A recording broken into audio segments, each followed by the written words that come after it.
Hey guys, Dan Pickar here with Eastmans Bow Hunting Journal. Today we're looking at the Mathews V3X, new for 2022. Now this may look similar to last year's V3, which it is. There's some similarities. The riser's machined a little bit different, and we have three big new features which I'm very excited about. So let's jump right in and take a look. They made a 29 and a 33 this year. I love bows that are 28 to 30 inches. I like how compact they are, and usually better performance than a longer bow.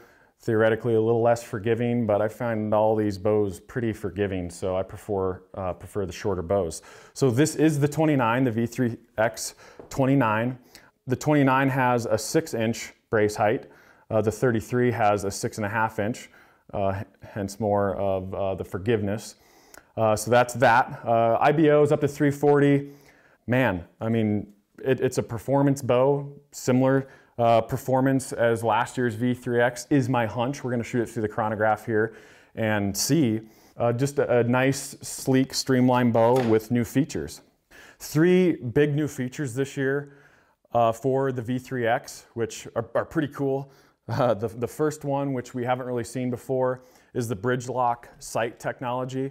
This machine portion out in the middle of the riser to accept a dovetail type sight.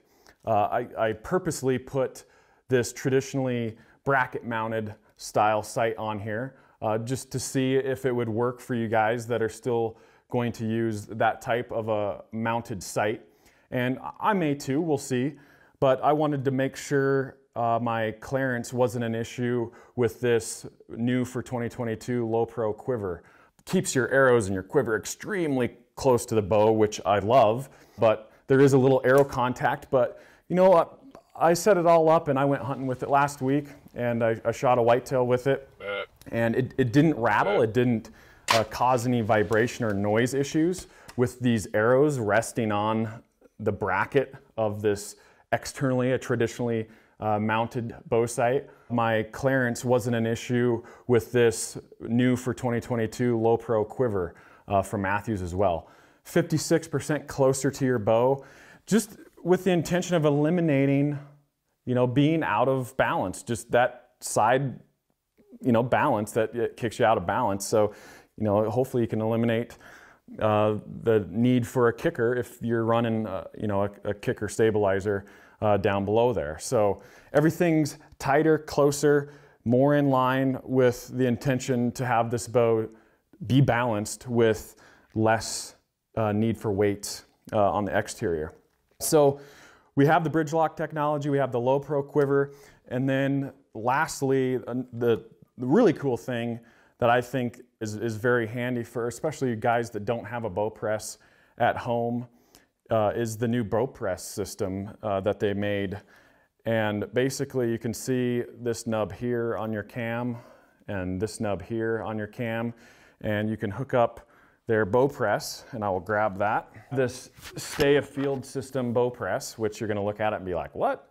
But it's just basically a bowstring that's designed to lock in to each peg on the cam and allow you to take your string off and put a new one on if you had to in the field. So it's pretty simple. Let's go through it real quick. The first thing you need to do is to back your limb bolts out 4 full turns from flush to get enough pressure off your limbs. And then all you need to do is take one end of the press and hook it on the loop. And then you take your left hand and you're just mashing down on the string and the cable, and then hook it on the other end and then let go. So that takes the tension off your string, and you can fully remove your string, slick as you please, I like to say, in the field, and it's about as easy as it's gonna get. I don't even think, when I'm working on these bows, I don't think I'm gonna come in to the office here and have to put it in a bow press. I can just do this at my desk with this Stay Afield system if I have to put a peep in, if I have to change my string out, or whatever it might be. Now, you're still gonna have to tune your bow and make sure you're not out of time if you change your string, but it could be a quick fix in the field for you that could save you if you needed that quick fix. So that's pretty cool. Okay, so let's say I want to put the string back on. I just grab the bowstring, make sure we're all good, we're back on the string tracks, and then I'm just pulling down with my left hand, and that takes that tension off. I could take that bow press off and then just slowly release it. And yeah, we're good to go. Stay Afield System, pretty cool technology.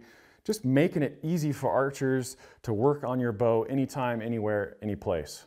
Very cool. So the next thing I want to look at is this sight bridge-lock system.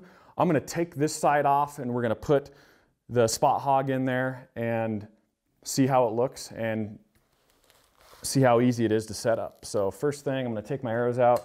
The other cool thing I would like to mention are these are the arrows that I was shooting out of my V3 for last year, and literally all I had to do is look at my QAD Ultra Rest Integrate and look at the hashes, the ticks where I had my rest set up on the V3, and I set the rest to the same tick, so I'm one above center and then my left and right is one in, and I took those exact same settings, I put those into the Ultra Rest on the V3X, and then I shot my same arrow that I shot out of my V3, and I broadhead tuned it, and it tuned perfectly. So I had this bow ready to hunt in probably 10 minutes. So that's how similar these rises are, and I think my V3 was the 27, so it was the shorter one. This is the 29, so theoretically this might be a little bit slower arrow speeds just because it's a longer ATA, but obviously it's not enough to affect it, and we will find out through the chronograph later. So get all my arrows out of the quiver, and all I'm doing is I want to take this sight off. So I'll whip that off real quick. Like I said, I did this on purpose. I shoot black gold sights quite a bit. I like spot hogs too, but I wanted to see if I could still shoot a black gold sight with this new low pro quiver, because the arrows are so much closer to your riser in the quiver. Every bow comes with this little screw for your bridge lock sight. You take your dovetail from your spot hog and you slide it on in, and there is a spot for a set screw in the riser. Okay. Get my correct Allen wrench for that.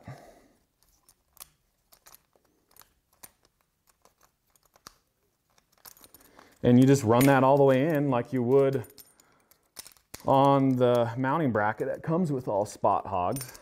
It's just that set screw that locks it in. There you go. So now you have that inline sight right into the middle of your riser. I could definitely feel just right off, it doesn't want to lean right, like it just wants to fall forward. So I truly believe that makes a big difference. Let's put some arrows in here and check out our clearance. Oh yeah, obviously, I mean, in this portion where a sight used to be is not a clearance issue anymore. And these are right from the field. I even have some dirt on some of these. I got a field tip here because I shot that buck and it broke my arrow. So these are the Aerotech MT300s, by the way. About 480 grains. And I shot them this year. I liked them. Okay, so arrows back in the quiver. So obviously no contact now. So there's the bridge lock technology with that spot hog in there. And once again, I mean, that bow doesn't even want to tip right. I think with that side out front and that cutter stabilizer, it just wants to fall forward.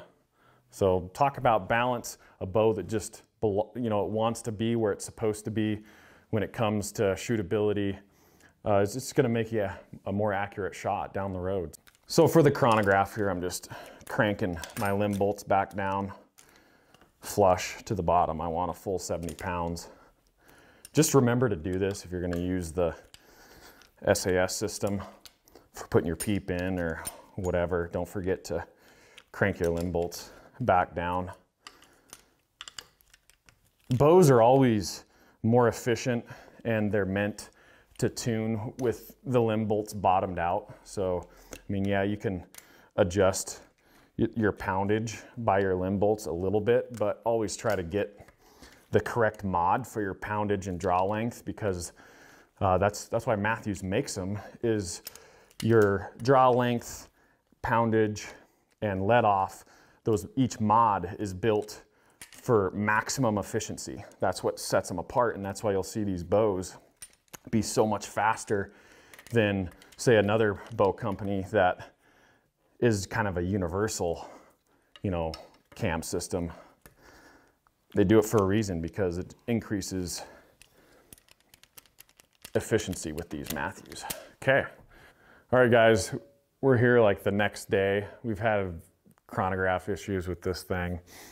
It's really finicky to lighting in these LEDs through here to get an accurate reading. So I've shot, not hundreds, but a couple dozen arrows through this thing to get an accurate reading and getting it dialed indoors, and it's still having some issues, but I know the number that this bow's shooting with a 480 grain arrow, so I'm confident that the speed is accurate. You can see this thing's flickering. It's 285 feet per second is what we're getting. So let's just see if we can replicate it. 286, there you go. 285, 286 feet per second is the magic number. 284, I'm happy with that. Definitely 285 feet per second is what I've been averaging. So there you have it. Thanks for watching this bow review. Once again, the 2022 Mathews V3X.